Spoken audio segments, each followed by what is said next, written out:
बाद में इसको देख सको. Right, G, I'll put it on my YouTube channel just temporarily because after exams I'll remove them. They're not actually the videos that I want to keep there. Slayer Z, नाम पूछना पड़ेगा. Who are you, Slayer Z? अपने असल नाम से आया करें. बड़े प्यारे प्यारे नाम है आप लोगों के, आपके पेरेंट्स ने दिए हुए. So use those names. Who are you, Abdullah? Hamza. Okay okay. Hamza साहब असल नाम से हैं. चलें जी, this is a recording class, recorded class. Now I am starting. Just दिया को एंट्री दे दें. चेंज कर लो ना, नाम अपना कर लो. बहरहाल अस्सलाम वालेकुम दिया. एंड यू नो बच्चों, 15 of you are there, which is a pretty reasonable intake considering an evening online class between your exams. I want to do today just MCQs. It'll be less interactive. I will give like 20 to 30 seconds every question ताकि आप लोग कुछ process करके अपनी option सोच सको. But I would not be able to, you know, involve many of you. एक second दीजिए मुझे.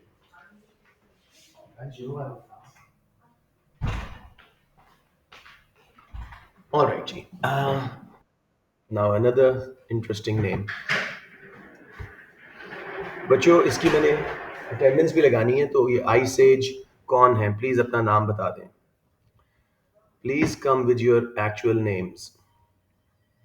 बच्चे बता दें, मैंने इसकी अटेंडेंस भी स्कूल को देनी है. तो who are you, I says? Shahryar. Okay, I kind of guessed. Okay, let's see now. हमने आज 3 एमसीक्यू पेपर्स करने. इट विल बी रिकॉर्डेड इंशाल्लाह, put on my YouTube channel for your benefit later. लेकिन I'm not going to involve you guys. I want to rush through the papers, ज़रा quicker करवाना चाह रहा हूँ. और कई एमसीक्यूज तो 10 सेकंड में हो जाते हैं, कुछ को 30, कुछ को 1 मिनट, कुछ को 2 से 3 मिनट भी लगते हैं. एग्जाम में अपना टाइम लीजिएगा. You got 2 minutes for every question.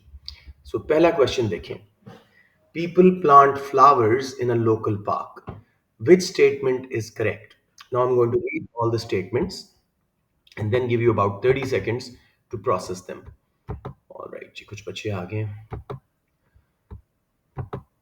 अच्छा बच्चों, don't leave the class. At the end I'll take some screenshots and put your attendance on beams ताकि आपका भी पता लगे कि आपने भी extra effort की थी और मेरी भी.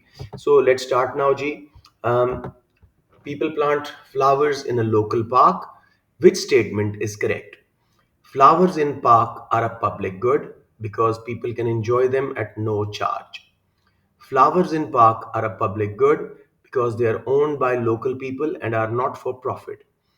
C. Flowers in park are not a public good if local people can limit the number of visitors to the parks. D. Flowers in parks are not a public good if they are individual, not identical in nature. Now, this is a toughish question. Let's go very slowly on what a public good.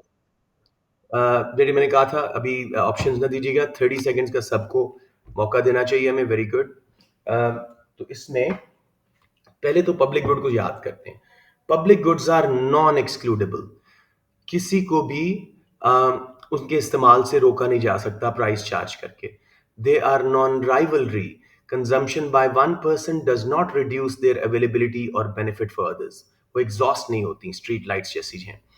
Lastly जी, they have a free rider problem. Some people pay for them, the rest benefit for free, जिसकी वजह से उनमें non rejectability, non marketability भी है. तो इसके हिसाब से I am giving you like 20 seconds to process.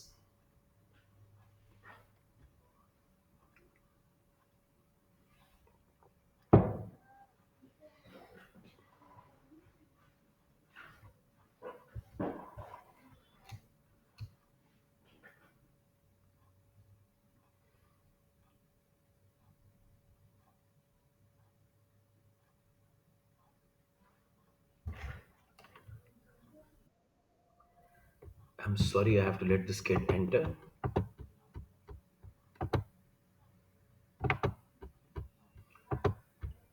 Ji, but you just have a good look for the 10 seconds because I keep switching screens to let the kids enter. I'm pretty happy you guys are joining, but जरा थोड़ा timely आ जाए करें. Right, जी.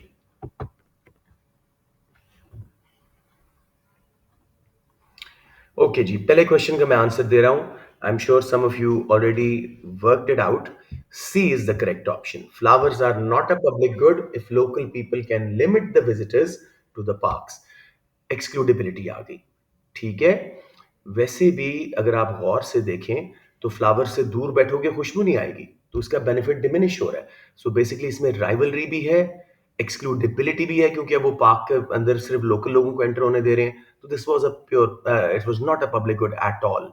तो option सी, सिर्फ free होना public good की निशानी नहीं होता। सो ओह अच्छा, मानूर ने मुझे मैसेज किया, माई शेयरिंग द स्क्रीन। बेटे आप लोगों को मेरी स्क्रीन नजर आ रही है?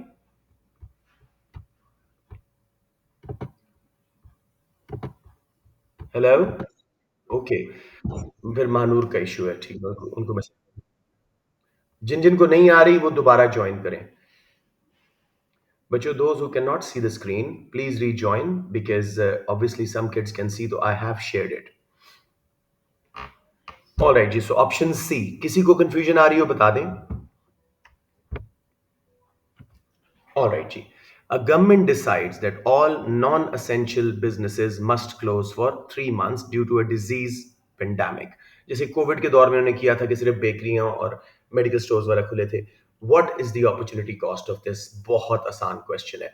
Actually, I would like some of you to say it, लेकिन after like at least 15 seconds. Do not encroach on others' thinking time.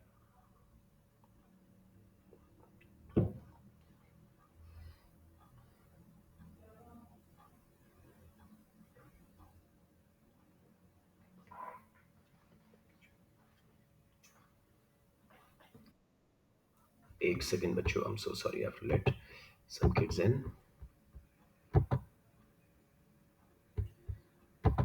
Right ji. So anybody wants to answer for question number 2?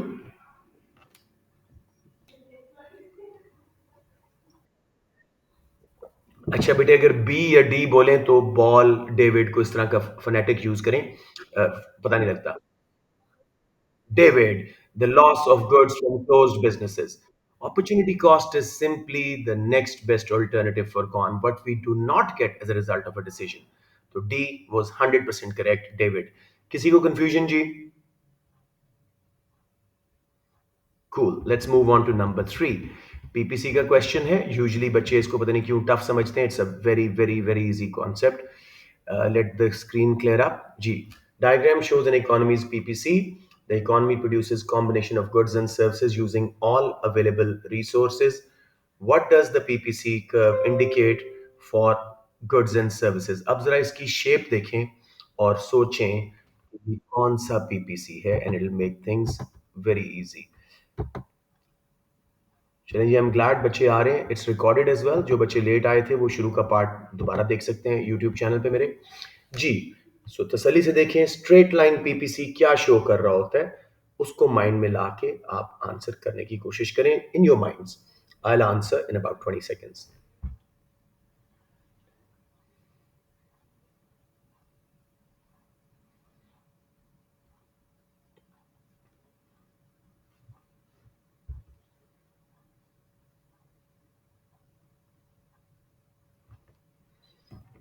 अब यहाँ CI वालों ने थोड़ी धांधली की है। Return खेल हम ए टू में पढ़ाते हैं। हाँ, जिस बच्चे ने ए बोला है बिल्कुल ठीक बोला है। It's a straight line PPC indicating homogeneous resources which are equally efficient at making services and goods. Labour, land, capital दोनों में एक जैसे अच्छे हैं, तो ना ट्रेनिंग करानी पड़ती है, ना अडेप्ट करना पड़ता है, तो अपॉर्चुनिटी कॉस्ट कांस्टेंट रहती है। तो constant returns to scale in production for both goods and services. तो well done guys, A option. किसी बच्चे को confusion, अगर ये इंक्रीजिंग रिटर्न्स वाला होता तो ये आउटवर्ड इसका कुब बाहर की तरफ निकला होता, यानी इसको बोलते हैं कॉनकेव पीपीसी। और अगर ये बैकवर्ड बेंडिंग होता, कॉन्वेक्स शेप वाला, तो वो होता you know what's it called, diminishing returns वाला। समझ आ गया बच्चों? Anyone who struggling?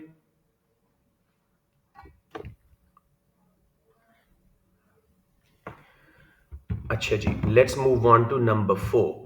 Which conditions are likely to encourage an increase in enterprise? Before we go further, अब इसमें थोड़ा सा अगेन, बिकॉज उन्हें पता होता है कि बच्चे स्टेज पे मैक्रो भी पढ़ चुके हैं, लेकिन आपने भी इंटरेस्ट रेट वगैरह पढ़ा हुआ है, तो खैर anyways let's before going further, enterprise क्या है? The risk ability of a person called entrepreneur who combines all the resources with the aim of making a profit, ठीक है, and takes the risk of loss. innovation करता है, factors production को combine करता है, major decision making skill होती है ये। अब तसल्ली से एक एक कॉलम से हम इसको एलिमिनेट करते हैं। इंटरेस्ट रेट क्या होने चाहिए कि नए बिजनेसेस सेटअप हों? आप लोगों में से कोई बताएं मुझे। अब देखो, very good, C and D खाली बच गया आपके पास, ए एंड बी को अब देखने की जरूरत ही नहीं है। प्रॉफिट टैक्स, यानी it's a direct tax from the profit, इसको कम होना चाहिए कि ज्यादा होना चाहिए कि ज्यादा बिजनेसेस सेटअप हो? लो, वेरी गुड, हम डिफरेंट वॉइसेस। तो अब हमारे पास सी और डी ही स्टिल बचे हुए हैं। कंज्यूमर कॉन्फिडेंस क्या होना चाहिए कि ज्यादा बिजनेस सेटअप हो? यहीं पे आपका आंसर आ गया, सही है। और अनएम्प्लॉयमेंट तो दोनों वैसे भी लो है, तो C is the correct option. शाबाश बच्चों, अगर इस तरह करके करोगे ना, I am very confident that out of most of these easy questions आप 100% नहीं तो 95% ठीक कर लोगे। But if you complicate your process, सारा कुछ इकट्ठा देखने की कोशिश कर रहे हो, life will become hard. Number 5 जी, when is the PED for a product most likely to be price elastic? अब इसके फैक्टर्स मैं जल्दी से इसी बहाने रिवाइज करवाता हूँ। मैंने उसकी स्पिट की टर्म बनाई हुई है, बड़ी बुरी सी है जो आप थूकते हैं, SPIT। S stands for substitutes, their number and closeness. जितने ज्यादा सब्सटीट्यूट्स उतनी चॉइस ज्यादा है कंज्यूमर के पास, he is price sensitive, demand is price elastic. और जितने कम है, यूनिक है, तो उतनी inelastic. P stands for psychological factors. Number one, addictive properties, habit forming goods, cigarettes, alcohol, coffee, इनकी डिमांड इनइलास्टिक होती है, महंगी भी हो जाए तो लोग छोड़ नहीं पाते, एडिक्टेड होते हैं, they have to buy a certain amount. Next P का हिस्सा साइकोलॉजिकल फैक्टर्स का, luxuries versus necessities. Luxury goods की अक्सर डिमांड इलास्टिक होती है क्योंकि वो लाइफ बचाने के लिए जरूरी नहीं होती, we can delay their purchase, if price rises तो डिमांड विल बी इलास्टिक। लेकिन नेसेसिटीज हर हाल में खरीदनी है। अब एक बंदा ब्लड प्रेशर की मेडिसिन ले रहा है, वो डबल भी हो जाए प्राइस तो वो लेता रहेगा, उसने अपनी जान तो बचानी है, सो इन इलास्टिक। इसी तरह आखिरी है जी, ब्रांड इमेज। जितना स्ट्रॉन्ग ब्रांड इमेज आपके माइंड में किसी प्रोडक्ट का है, जैसे फॉर शेविंग मुझे जिलेट के अलावा और कोई ब्रांड पता ही नहीं आज तक, तो अगर जिलेट महंगा भी हो जाए, जो कि हुआ है ओवर टाइम, मैं स्टिल उतना ही खरीद रहा हूँ, demand almost perfectly inelastic है। लास्टली जी, I stands for income proportion, स्पेट का SPI। I stands for income proportion spent on the product. एक प्रोडक्ट हमारे बजट का जितना बड़ा हिस्सा लेती है, उतनी डिमांड इलास्टिक होती है, क्योंकि हमें मैटर कर रहा होता है, हमारा बजट डिस्टर्ब हो रहा होता है अगर वो महंगी सस्ती हो। तो बेसिकली जितना एक छोटा सा माचिस की डब्बी है, वो महंगी भी हो जाए तो लोग खरीदते रहेंगे, इतनी सस्ती है कि बजट पे कोई असर ही नहीं पड़ता। आखिरी है जी, टाइम पीरियड। शॉर्ट रन में डिमांड इलास्टिक होती है, इनइलास्टिक होती है, क्योंकि लोगों के पास टाइम नहीं होता कि एक चीज महंगी हुई है तो वो सब्सटीट्यूट तरफ स्विच कर जाए। लॉन्ग टर्म में इलास्टिक हो जाती है, they have time to move between substitutes. अब मेरे बच्चों, choose the option.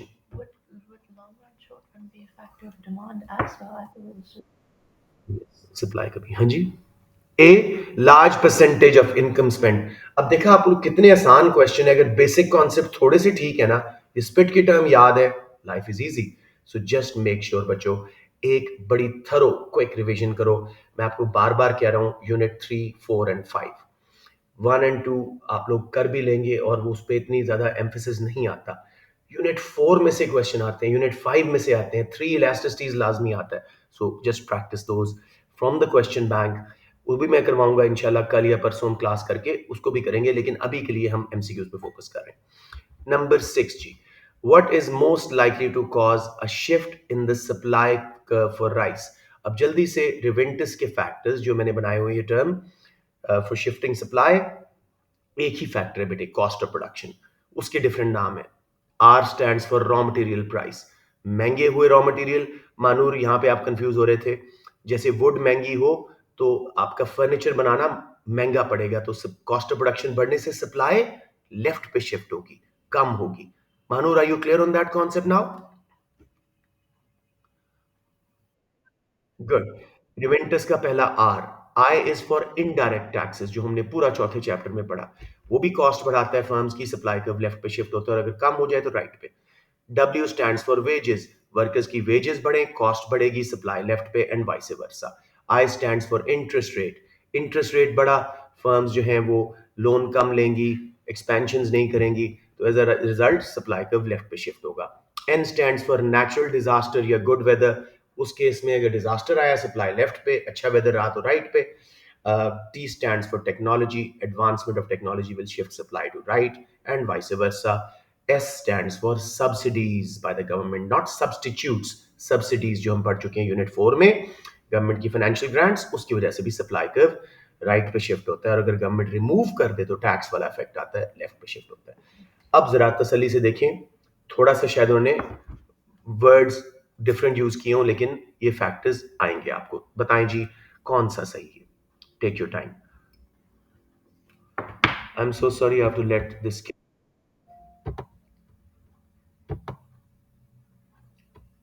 R is my request जरा टाइम पे आया करें मेरे बेटा जी। Anyone who wants to choose an option from question number 6?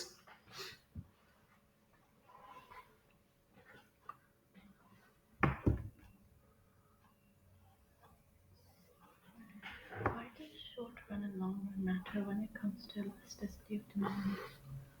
This became expensive. People will not stop buying it right away. They'll look for another phone, check their features, and it takes some time. No. It takes a while. Think of the whole market. But short run means one factor of production. Short term, I'm saying. But then here it says short run. Same. Economics में short term के बहुत meanings हैं। Okay. Nobody बेटे, no one wants to answer. अच्छा चले मैं करवाता हूँ। ये पहली बात याद रखें। क्या मतलब? Because you're talking to me. नहीं मेरी बेटी पढ़ रही है साथ में, तो इसलिए। अच्छा, ए तो गलत है। Price of rice will only cause movement along the supply curve. Change in price of meat and rice को अगर ये डिमांड का फैक्टर है। जी बेटे बोले बोले। C is the correct option. Change in the size of rice industry. या तो राइस फार्मर्स ज्यादा हो गए हैं, सप्लाई बढ़ गई है, या फार्मर्स कम हो गए हैं, सप्लाई कम होगी। Ashina, stop talking now so people don't think I'm teaching two classes. All right ji, number 7. A free market means demand and supply. Private sector is in equilibrium where with a shortage of a product. खुद सोचो shortage कहाँ आती है? As the market moves towards equilibrium, what will happen to the price, the quantity demanded and the quantity supplied? Take your time. मैं आपको graph भी बना के दिखा दूंगा if there is still confusion.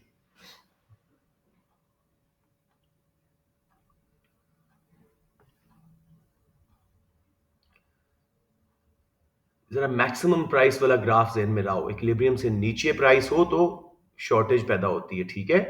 उसके रिजल्ट में सोचो प्राइस को क्या होगा, क्वांटिटी डिमांडेड को क्या होगा, क्वांटिटी सप्लाइड को क्या होगा। और इसके लिए बेस्ट है कि ग्राफ बना दिया करें आप लोग। Let me actually do it just एक मिनट में ये वर्ड का डॉक्यूमेंट खोल के उस पर जल्दी से आप लोगों को ये सॉल्व करके दिखाता हूँ, बिकॉज पीडीएफ पे समहाउ मेरा नहीं चलता कंप्यूटर का ना पेन। सो डिसइक्विलिब्रियम है और शॉर्टेज है। सॉरी, अभी देखते हैं। I think you need to draw this. इसके बगैर सही नहीं होता बेटे। डिमांड सप्लाई, यस, प्राइस नीचे लगाएं, शॉर्टेज खुद ही आएगी। देखो supply is only Q and demand तक आए उस प्राइस पे Q1, ये शॉर्टेज है। Demand is greater than supply. अब इस केस में प्राइस को तो बढ़ना पड़ेगा इक्विलिब्रियम पे आने के लिए, ठीक है। नंबर 2, क्वांटिटी सप्लाइड क्या हो रही है, एक्सटेंड इंक्रीज हो रही है, और क्वांटिटी डिमांडेड प्राइस बढ़ने से वापस आ रही है इस पॉइंट से इक्विलिब्रियम की तरफ। अब समझ आ गया सबको? तो option C, price increase, quantity demanded decrease, quantity नहीं, क्वांटिटी सप्लाइड इंक्रीज। हाँ बिल्कुल ठीक हो गया। किसी बच्चे को कंफ्यूजन यहां पे? बच्चों ऐसे क्वेश्चन में ग्राफ ड्रॉ कर दिया करें, उसमें आपका कॉन्सेप्ट भी बेहतर हो जाएगा and you will be able to handle it much better. कोई क्वेश्चन बच्चों? Okay, 7 done. Let's speed up a little. What would not, अच्छा आपको उस ग्राफ से भी समझ नहीं आया? दोबारा देखो। मैं आपको दोबारा बना के दिखाता हूँ। उन्होंने कहा है ऊपर कि डिसइक्विलिब्रियम है और शॉर्टेज है। शॉर्टेज का क्या मतलब होता है बेटे, आप मुझे ये बताएं पहले। क्या ज्यादा है, डिमांड या सप्लाई? यस, डिमांड ज्यादा है। तो अब हम यहाँ पे देखते हैं, ये डिमांड कर्व है, ये सप्लाई कर्व है। ठीक है जी, ये इक्विलिब्रियम में पहले बना देता हूँ ताकि सबको ज़रा बेसिक्स भी आसान लगें। और ये क्वांटिटी है। अ, मैं नीचे प्राइस अगर करता हूँ ना P1 पे, तो खुद ही शॉर्टेज पैदा हो जाएगी। पहले आया है सप्लाई कर्व ए पॉइंट पे, कितनी सप्लाई है Q1 में, नंबर दे देता हूँ 10, और डिमांड कितनी है बी पॉइंट तक, लेट्स से 30। तो 20 यूनिट से शॉर्टेज हो रही है, समझ आ गया?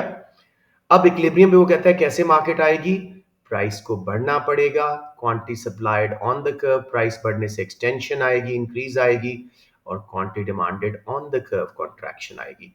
तो सी ऑप्शन ही बची ना मेरा बेटा, इंक्रीज डिक्रीज इंक्रीज। जी मेरा बेटा, अब आपको समझ आ गई जो पूछ रहे थे, सॉरी।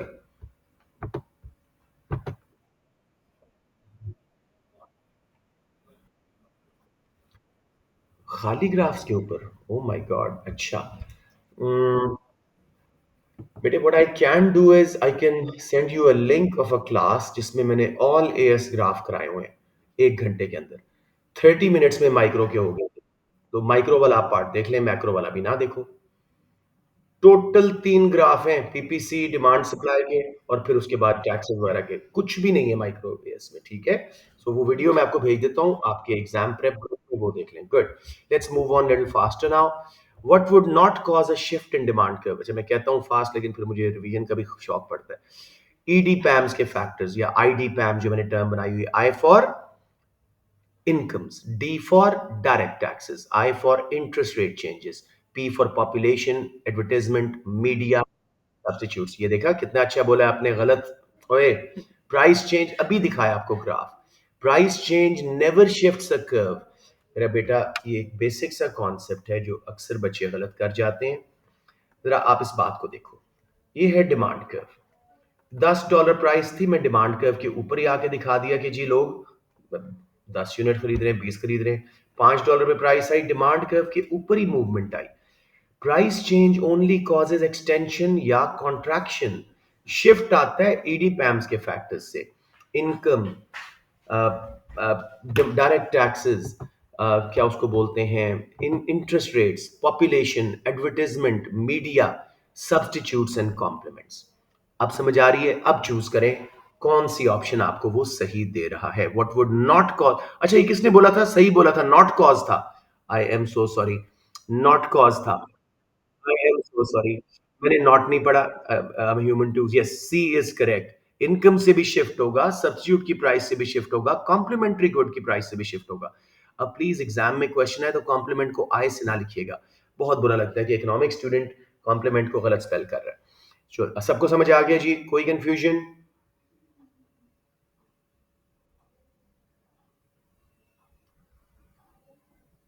Okay, जी, great. Let's move on to number 9. What does joint supply means? Unfortunately, ये जो joint supply है, ये एक कंफ्यूज सा कॉन्सेप्ट है बच्चों के लिए। मैं आपको जल्दी से रिवाइज करा दूं या सबको आता है? खामोशी मीन्स सबको आता है? नहीं आता। जब, जी जी सुन ले, ये काफी एक बच्चों को भूल जाता है। जॉइंटली सप्लाइड गुड्स या जॉइंट सप्लाई का मतलब है एक ही सोर्स से, शाबाश, एक ही सोर्स से दो चीजें निकल रही हैं। जैसे हम ईद आती है, जानवर कुर्बान करते हैं, उसी में गोश्त भी निकलता है और लेदर यानी खाल भी।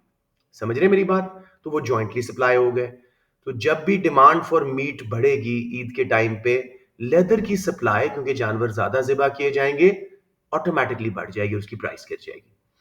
इसी तरह एक और एग्जाम्पल है, बीज, वैक्स एंड हनी।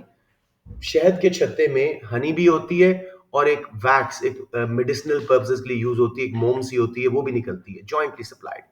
सो जब भी लेट से हनी की डिमांड कम हुई है तो लोग छत्ते कम लगाएंगे, तो बीज वैक्स की सप्लाई कम हो जाएगी और उसकी प्राइस बढ़ जाएगी। तो सी ऑप्शन किसी बच्चे ने बिल्कुल सही पिक किया है। A good is a by product of the production process of another. हमें ईद पे गोश्त चाहिए था, खाल बाय प्रोडक्ट के तौर पे खुद ही सप्लाई होगी। सबको क्लियर हो गया jointly supplied?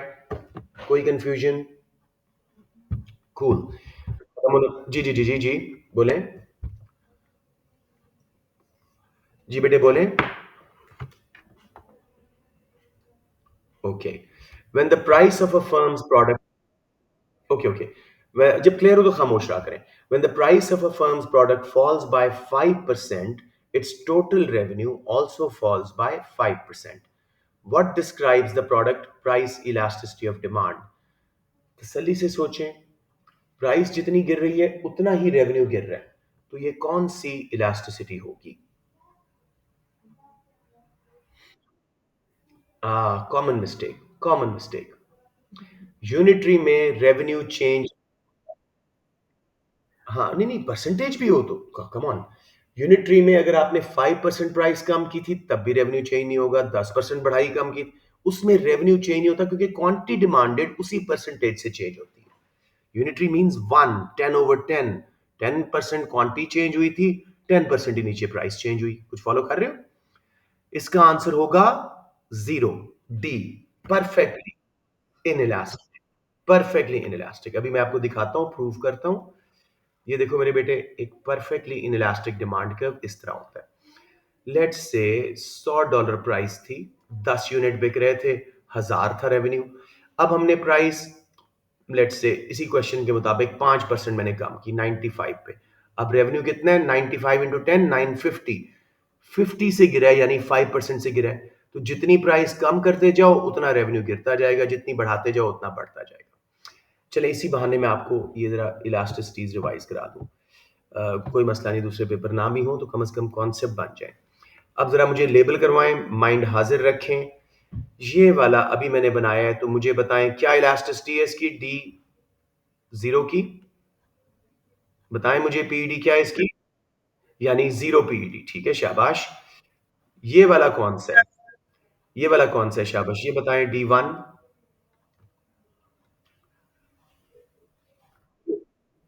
Perfectly elastic, infinite. मतलब $9 पे कुछ नहीं बिक रहा था, सॉरी $10 पे कुछ नहीं बिक रहा था, $9 पे प्राइस आई, सारी मार्केट का सामान निकल गया। तो परफेक्टली इलास्टिक। अब मुझे जरा स्मार्टली बताइएगा, ये वाली शेप इलास्टिक लग रही है या इन इलास्टिक? इसके साथ मैं ग्रेटर देन वन लिखूं या लेस देन वन? खुद देखें किससे मिल रहा है, इलास्टिक वाले से या इन इलास्टिक वाले से। Okay, this is elastic. Elastic, हाँ, -1 क्यों लिखते हैं? पीडी हमेशा माइनस होती है, रिलेशनशिप नेगेटिव है ना डिमांड एंड प्राइस का। ये वाला है जी आपका D3, in elastic, less than -1। अब मैं अलग बना देता हूं, ये वाला है यूनिटरी इलास्टिक। और अगर आपने पेपर में ड्रॉ करना हो तो बीच में दो प्राइसेस दीजिएगा, ये प्राइस, फिर थोड़ी सी कम कीजिएगा। इसी इलाके में सिर्फ आप सेम अमाउंट ऑफ, इस मेरा भी गलत बन गया देखो, same amount of quantity and price change दिखा सकेंगे। तो ये इसमें रेवेन्यू चेंज नहीं होता। चलें जी, back to the paper. Number, क्या चीज? ओ, आपको स्ट्रेट लाइन करवाई गई थी? Tell me honestly, did your sir did straight line?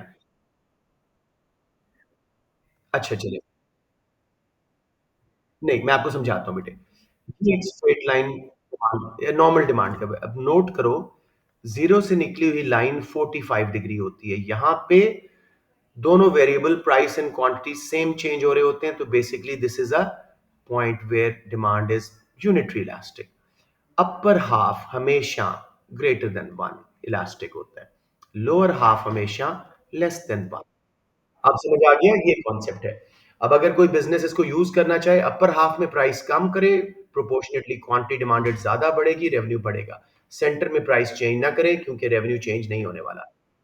Price ज्यादा करे, प्रोपोर्शनली डिमांड कम गिरेगी और रेवेन्यू बढ़ जाएगा। अगर ये आपको क्वेश्चन आए पीडी के यूजेस के ऊपर, do use the word proportionate या percentage change. A smaller percentage change in price will cause a greater percentage change in demand, तभी जाके स्कोर मिलेगा। राइट जी, सो लेट्स मूव ऑन। अब इलास्टिसिटी पे हम बात करते हैं, वही क्वेश्चन आया। Again a question that many students get wrong. Table shows how an individual's weekly consumption of biscuit and coffee varies with income. ये YD पे क्वेश्चन है, इनकम इलास्टिसिटी ऑफ डिमांड पे। Which statement about income elasticity of demand over the range of income shown is correct? I'm giving you like a few seconds to process it. Everything is one test. Which one? Yeah. I didn't have to calculate. You asked.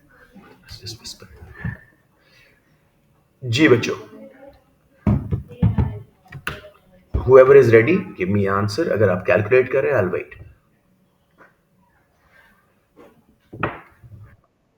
Sure, sure.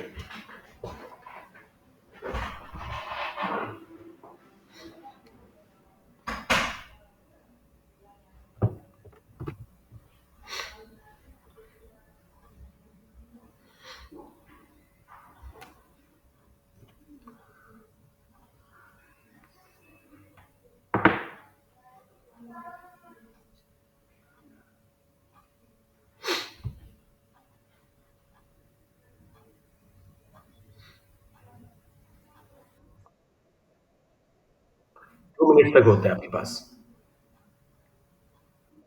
या अच्छा, ये आप लोग गलत कर देंगे, I am telling you. तो let me solve it for you because let's finish this paper quickly. Okay okay, sure sure sure, Marcel, sure sure sure.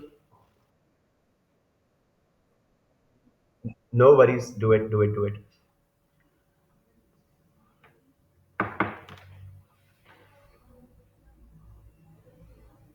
थोड़ा सा मैथ याद करें. Any change from zero is, and you will not need to calculate anything.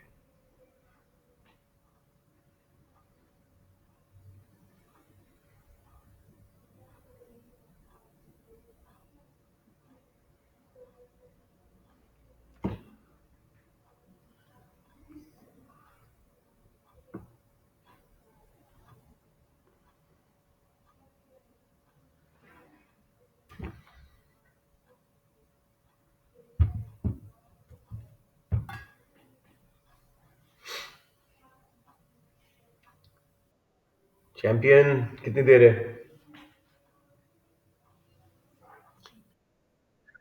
Okay.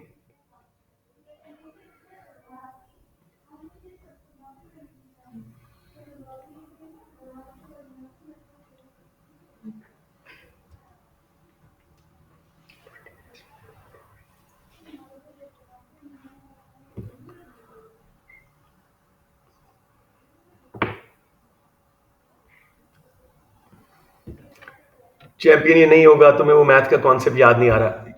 सब reject करके अगर accept कर सको तो फिर हो जाएगा. या शैल आई डू इट? या लेट्स डू इट. इसमें सिर्फ एक बात याद रखें. इन्फिनिट चेंज, जब भी जीरो से कोई चेंज होता है तो इन्फिनिट चेंज होता है. वो बात समझ आ रही है? Unlimited change. जीरो से वन पे जाएं, जीरो से 0.1, इन्फिनिट चेंज. अब मैं आपको जरा क्वेश्चन यहां पे पेस्ट करके दिखाता हूं. देखो, बिस्किट की 0 से 5 पे गई है. बी इंटेलिजेंट, जस्ट चूज के इसकी तो इन्फिनिट इलास्टिसिटी होगी. तो A option is correct. One से ज्यादा, यस. बाकियों को रिजेक्ट करना पॉसिबल है.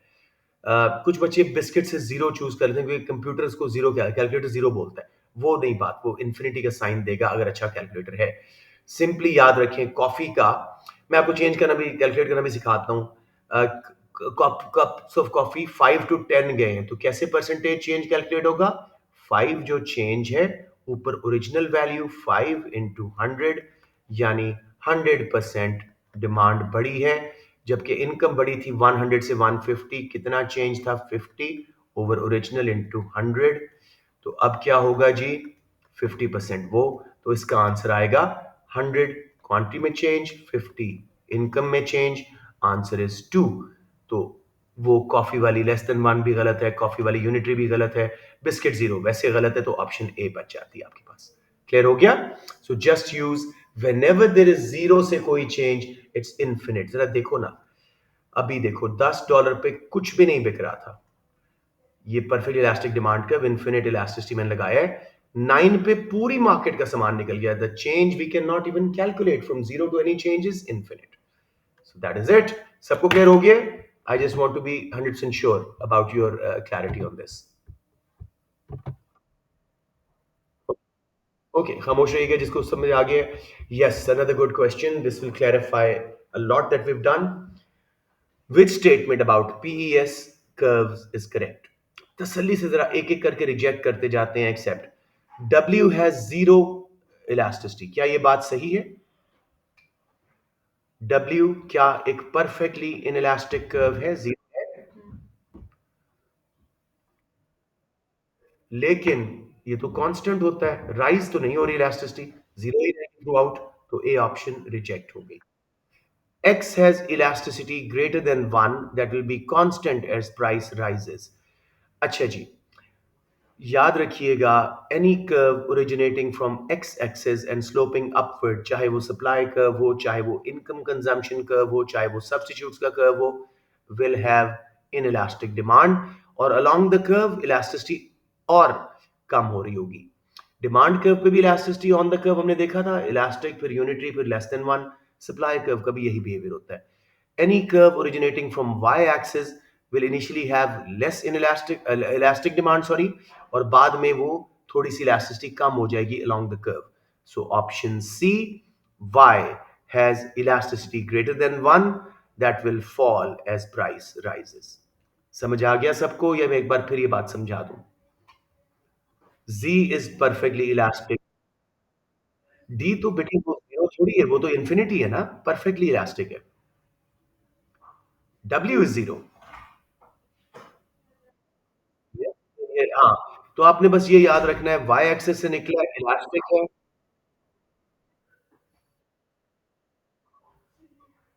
बेटे, ये मैथमेटिकल प्रॉपर्टीज हैं। अब मुझे थोड़ा सा एक बड़ा डीप कॉन्सेप्ट समझाना पड़ेगा। Can we leave it for after mid years? अभी के लिए बस याद कर लो, वाई एक्सिस से निकला हो elastic, along the curve elasticity कम हो रही होती है। एक्स एक्सिस से निकला हो इन इलास्टिक, अपवर्ड स्लोपिंग होना चाहिए। और अलोंग द कर्व इलास्टिसिटी हमेशा कम होती है, चाहे डिमांड हो या सप्लाई। ठीक है, इसको फिलहाल पल्ले बांध लो, बाद में इंशाल्लाह मैं आपको 45 डिग्री लाइन का कॉन्सेप्ट करवाऊंगा। अनदर वेरी गुड क्वेश्चन, इससे भी कॉन्सेप्ट क्लियर होते हैं। Product has a PES of +2। Plus क्यों है? पीईएस हमेशा पॉजिटिव होती है, पीईडी नेगेटिव होती है। वाईडी में नेगेटिव क्यों होता है? क्योंकि उसके अंदर इंफीरियर गुड आ जाती हैं। और सब पॉजिटिव क्यों होता है? उसमें लग्जरी या नॉर्मल गुड्स आ जाती हैं। क्रॉस इलास्टिसिटी में एसपीसीएन का कॉन्सेप्ट है, सब्स्टिट्यूट्स का पॉजिटिव रिलेशनशिप, कॉम्प्लीमेंट्स का नेगेटिव। तो sign nature of relationship show कर रहा होता है, टाइप ऑफ प्रोडक्ट शो कर रहा होता है उसको। असल चीज नंबर है, that shows the strength of relationship, size and sign of coefficient. ठीक है, ये बात ध्यान रखना। While product y has PES of +0.2। मुझे बताएं किसकी इलास्टिक है, किसकी इन इलास्टिक है? सना, शाबाश। तो C is the correct option. After a price rise it is more difficult to increase Y's output than X is output. समझ आ गया मेरा बेटा? वाई को रिस्पॉन्स वो नहीं दे सकेगा। 0.2 का क्या मतलब है? अगर 1% प्राइस बढ़े, वो सिर्फ 0.2% सप्लाई चेंज कर सकेगा, बढ़ा सकेगा। 10% प्राइस बढ़े, 10 इंटू 0.2, सिर्फ 2% सप्लाई बढ़ा सकेगा। जबकि 2 का मतलब है 10% प्राइस बढ़े, 1% मीन्स चेंज, 2% चेंज आएगा सप्लाई में। तो 10% अगर प्राइस बढ़े तो 10 इंटू 2 20% सप्लाई बढ़ेगी। Got it now? Okay, ji. Let's go to number 14. There are 10,000 tickets available to watch a sports final at a national stadium. The initial market equilibrium ticket price is $20. Government decides to fix an effective minimum price for the ticket. Under which conditions will the consumer surplus for the ticket decrease the most as a result of minimum price? But again, keep the process simple. Minimum price कहाँ effective होती है? Above equilibrium या below equilibrium? Above producer की help के लिए है, वहीं effective, उससे नीचे नहीं जा सकते। प्राइस फ्लोरिंग है तो ऊपर लगानी पड़ेगी। तो अब हमारे पास कौन सी दो ऑप्शंस बच गई? असल प्राइस थी 20, 18 वाली रिजेक्ट हुई, सी और डी बच गई 22। समझ आ रहा है ना? तो इस तरह आपका हाफ ऑप्शंस गलत वाली रिजेक्ट हो गई। Bilal, Hamza, anyone who struggling with this question, मुझे बता दें ये वाली बात। Okay, P D for ticket. Sure sure Hamza, हमने मिनिमम प्राइस पढ़ा था, कहां वो इफेक्टिव होती है? हम प्रोड्यूसर की हेल्प करना चाह रहे हैं। इक्विलिब्रियम प्राइस से नीचे लगाएंगे कि भाई इससे नीचे नहीं आप चार्ज कर सकते, या उससे ऊपर लगाएंगे तो इफेक्टिव होगी?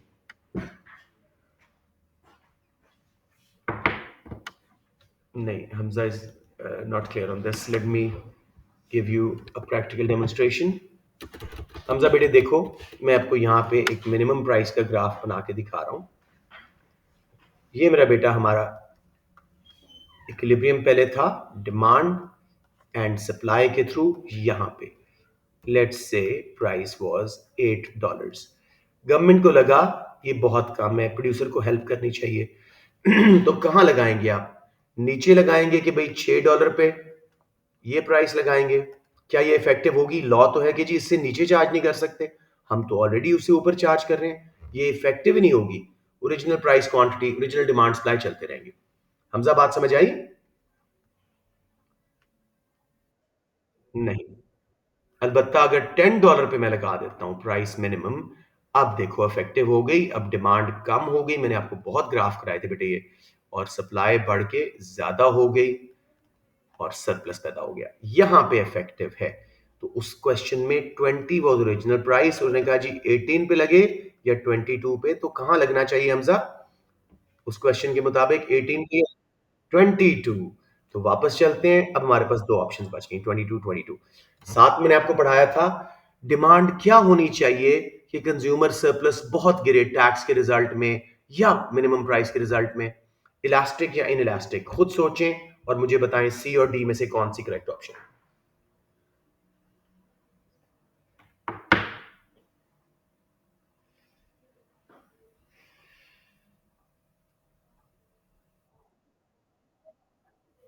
ग्राफ से उसकी हेल्प नहीं मिलेगी अभी, वो तो उसमें मैंने इलास्टिसिटी की नहीं ना।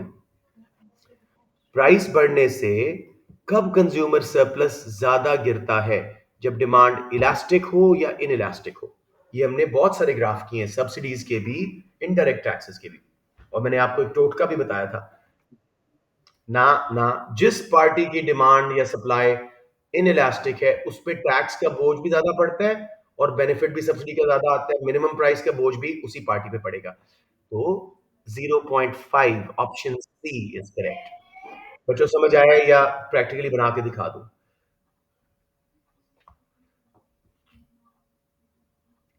अच्छा, मुझे लगता है समझ आ गया है, तो I just rush it now ताकि ये पेपर तो कंप्लीट हो।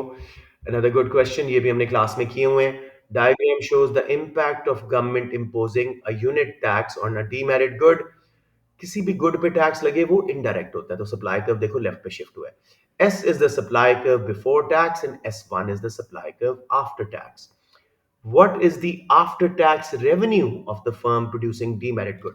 अब जब पहले मैंने ये क्वेश्चन देखा था, मेरे ज़हन में था कि वो पूछेगा गवर्नमेंट का टैक्स रेवेन्यू कितना है या प्रोड्यूसर कितना हिस्सा दे रहा है, कंज्यूमर कितना हिस्सा दे रहा है। उसने चालाकी की, उसने पूछा सिर्फ फर्म का रेवेन्यू बताओ आफ्टर टैक्स। तसल्ली से सोचें, टैक्स लगने से पहले प्राइस क्या थी? कोई बच्चा बताए मुझे जल्दी से।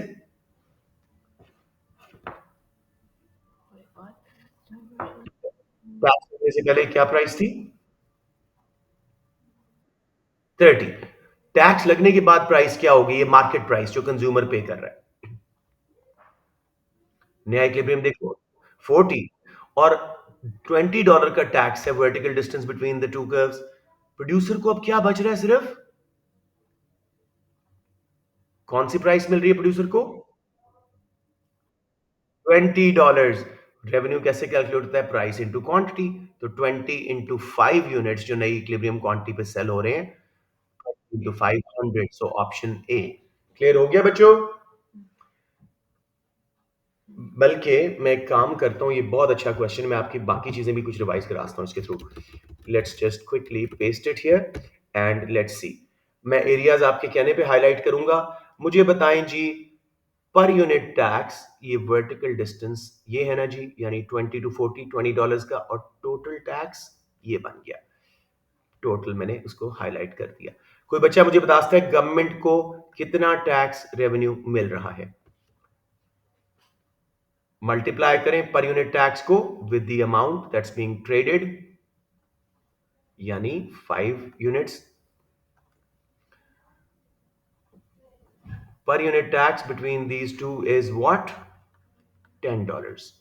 और जब 5 $50, हाँ, $50 मिल रहा है गवर्नमेंट को टैक्स रेवेन्यू। ऊपर वाला हिस्सा कौन पे कर रहा है? कंज्यूमर्स बर्डन है वो। कंज्यूमर का कितना हिस्सा है टैक्स में? 5। ओ गवर्नमेंट का, सॉरी, 20 इंटू 5 100 था, सॉरी। 50 देगा कंज्यूमर, 50 देगा नीचे वाला हिस्सा, 30 और 20 के दरमियान ये जो हिस्सा है प्रोड्यूसर। समझ आ गया? मैंने कहा इसी बहाने आपको ये सारा रिवाइज करा दूं। चले, let's do the last question of this paper. And a government policy has aim of reducing income inequality. अब आप लोगों ने मुझे ये रश करवाया था बहुत। नहीं नहीं, ये तो फॉर्चुनेट है, ये आप कर लोगे। It considers three policies. Which combination of policies will be most effective? तसल्ली से जरा एक एक column. An increase in marginal rate of tax from 40 to 50। हमने एडिशनल इनकम का रेट बढ़ा दिया है टैक्स का। अब सोचो ये प्रोग्रेसिव है, रिग्रेसिव है, इनकम गैप कम होंगे कि नहीं? यस या नो? क्या होना चाहिए पहले कॉलम में? एडिशनल इनकम पे मार्जिनल यानी एडिशनल रेट ऑफ टैक्सेस 40 की जगह 50 कर दिया गवर्नमेंट ने। प्रोग्रेसिव टैक्सेशन है, तुम्हारे पास तीन ऑप्शंस बच गई, A B C. Yes yes yes. Increase in minimum wage, हमने जो बहुत ही लो इनकम पर थे उनको हमने अब मिनिमम वेज देना शुरू कर दी, यानी अगर $8 मार्केट में था, हमने कहा जी $10 पर आवर मिलेगा अब आपको कम अज कम। तो इससे भी इनकम गैप्स कम होंगे कि नहीं? Yes B. अनएम्प्लॉयमेंट का इशू होता है, इस पे बहुत बहस है, लेकिन the idea is to reduce income inequality, ठीक है ना? तो यस यस, बी ही ऑप्शन है। Subsidy on battery powered cars which cost over 40,000। अब बैटरी पावर्ड कार्स जो 40,000 से ऊपर है, ये तो अमीरों को मिल रहा है, तो इसके रिजल्ट में तो इनकम गैप्स खराब हो जाएंगे, तो नो। लग्जरी आइटम है, शाबाश। सबको क्लियर हो गया बच्चों? अब आ गया मैक्रो, तो इसको मैं नहीं छेड़ रहा। आई एम जस्ट क्विकली पहले चार पांच क्वेश्चंस हम कर लें और क्लास खत्म कर दें, क्योंकि मकसद यही था जी। अब आप लोग बताते जाएं, what is a produced means of further production? कौन सा फैक्टर ऑफ प्रोडक्शन खुद भी प्रोड्यूस करना पड़ता है और फिर उसे चीजें प्रोड्यूस होती हैं? Can you produce labour? So it's gonna be बोले बच्चों, बोले। Capital definition, man made resource. oh enterprise बेटे, आप किसी के अंदर रिस्क टेकिंग एबिलिटी प्रोड्यूस कर सकते हैं। yes मेरी बात सुनो, land, labour, enterprise are natural factors.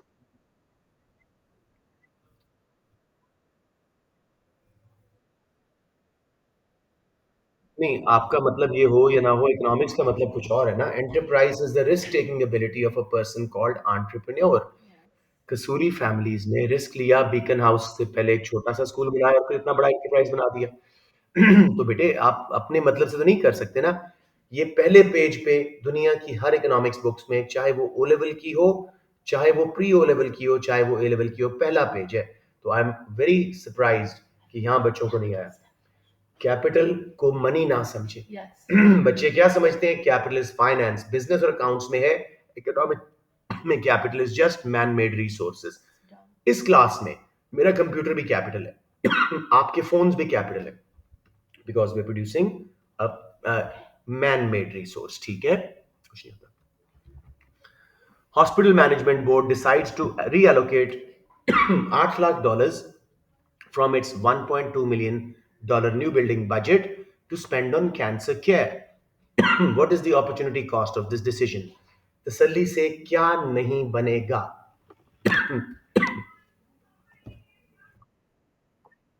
चले, आपने पूरा बोल दिया, डी या बी में से उसको पूरा बोला करें।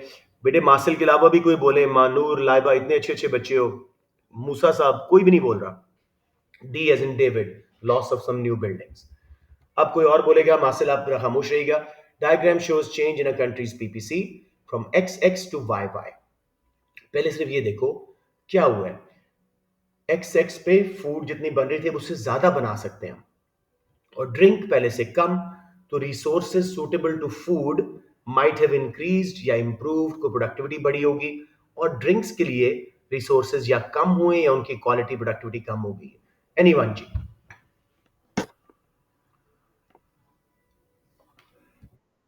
सी, शाबाश, वेरी गुड, सबको क्लियर हो गया? अब थोड़ा सा आपको एक बात बता दूं, consumer choose to consume more food and less drink, उससे ऑन द पीपीसी मूवमेंट आएगी, वो रीएलोकेशन ऑफ रिसोर्सेज होगी, जिसके रिजल्ट में अपॉर्चुनिटी कॉस्ट आएगी। Government tax food production and subsidize drink production. अगर सब्सिडाइज किया होता ड्रिंक को तो वो ज्यादा बन रहे होते, और टैक्स लगाया होता फूड पे तो वो कम बन रही होती। इसी तरह D, there were more imports of food and more exports of drinks. नहीं, इंपोर्ट एक्सपोर्ट का पीपीसी से कोई ताल्लुक नहीं, सिर्फ C is the correct option. Just think shifts are due to change in quantity and और क्वालिटी ऑफ रिसोर्सेज। चलिए जी, दो क्वेश्चन और खत्म करते हैं। A factory manufactures chairs, the manufacturing process is divided into a number of task, what is a likely disadvantage of division of labour. Division of labour आती है बच्चों, बिजनेस में भी पढ़ते हो और इकोनॉमिक्स में भी। अच्छा, मैं दोबारा याद कराता हूँ आपको, शायद नहीं करवाया उन्होंने। डिवीजन ऑफ लेबर एएस का हिस्सा है। When a production process is split into many small tasks and each worker specialises on one of those task.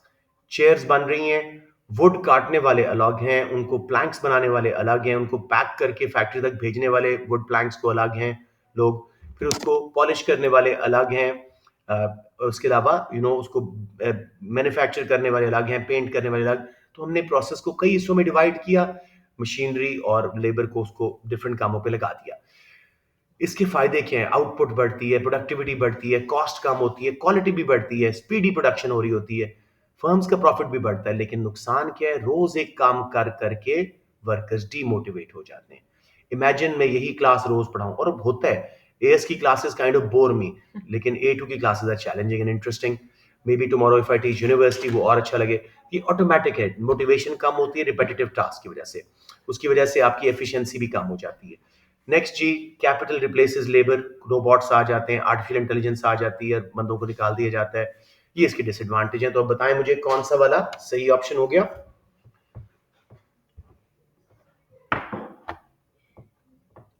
बच्चों, I've given you the answer. Repetitive A part, shabash. Number 5. Which row correctly describes the relationship between two goods implied by the value of cross elasticity of demand? SPCN. Substitutes positive relationship. तो नीचे वाले दो substitutes हैं। Compliments negative relationship, ऊपर वाले दो complementary goods हैं। अब याद रखिएगा, वन से ऊपर आंसर है तो क्लोज सब्स्टिट्यूट्स हैं या क्लोज कॉम्प्लीमेंट्स हैं, वन से नीचे तो डिस्टेंट है। अब तसल्ली से इस इंफॉर्मेशन की बेस पे ऑप्शन डी +2, यानी 2.0 क्या शो कर रहा है? 1% change in price of one substitute is causing 2% change in complement is causing. नहीं बेटे, आपने गलत चूज, मैंने इसलिए ना मार खाओगे। पॉजिटिव साइन था, कॉम्प्लीमेंट्स नहीं होंगे सब। डी नहीं है, आप लोग देखें। सी है, +0.5, plus is showing substitute goods, यानी गाड़ियां महंगी हुई तो पेट्रोल की डिमांड बढ़ेगी। लोग समझते हैं गाड़ियों की डिमांड बढ़ी तो पेट्रोल की डिमांड साथ, नहीं, गाड़ियों की प्राइस बढ़ी तो लोग कम खरीदेंगे गाड़ियां पेट्रोल को, तो नेगेटिव इसलिए कॉम्प्लीमेंट्स का है। अलबत्ता गाड़ियों के साथ वो क्या है सब्स्टिट्यूट्स? Rail travel. अगर गाड़ियां महंगी हुई तो लोग रेल ट्रैवल पे स्विच कर जाएंगे, इसलिए पॉजिटिव रिलेशनशिप है। और 0.5 क्या शो कर रहा है? 1% change in price of cars is causing 0.5% change in rail travel. चलें जी, happy enjoy holiday whatever. चलें जी, जी जी जी, sorry sorry sorry, come again. C, C, C. Plus sign is showing substitutes and 0.5 is showing weak substitutes. यूं समझ लो, Coca Cola and Pepsi strong substitutes, एक की प्राइस चेंज हो दूसरे पे बहुत इफेक्ट आएगा, वन से ऊपर इलास्टिसिटी होगी। गोरमे Cola and Coke distant substitutes, जितनी मर्जी गोरमे की प्राइस बढ़ जाए या कम हो जाए, कोक पे इतना असर नहीं आने वाला। Got it? समझ आ गया बच्चों ये? Okay, that's it. वैसे ये आपको करवाया हुआ है, कर लो। What does consumer surplus measure? Last वाला। The consumers gain from purchasing a good at a price below what they're willing to pay. It's the difference between maximum price consumers are willing to pay and what they actually pay. चलें जी, it was a bit of a rushed class. I don't like doing it this way, but आप लोगों का काम बहुत रहता है। Just a moment, मैं आपकी attendance ले लूँ बच्चों। I'm glad most of you stayed. Actually, all of you stayed. So let me take some screenshots. Ash, can you take the pictures? एक सेकेंड जी, मैं पिक्चर्स ले लूँ ताकि मुझे पता हो कौन कौन सा मेरा बच्चा क्लास में था और आपकी अटेंडेंस लगा दूँ। Let's take this first screenshot.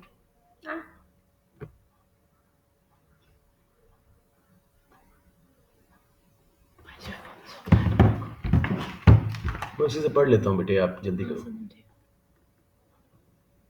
Good. अच्छा जी, उसके बाद दिया का बड़ा मजे का ही है। अच्छा जी, आनिश तक आया था मेरे ख्याल में, शीना No, देखो, this one. दिया Down, हुसैन तक हो गया था। Okay, down. लाइबा तक हो गया। I think you missed one picture. No. Okay, जल्दी करें। गुड गर्ल, लास्ट वन जी। थैंक यू बच्चों, यू आर रिलीज नाउ। अल्लाह हाफिज बच्चों, टेक केयर मासे। Oh, We were laughing at our conversation. I know. We entertain.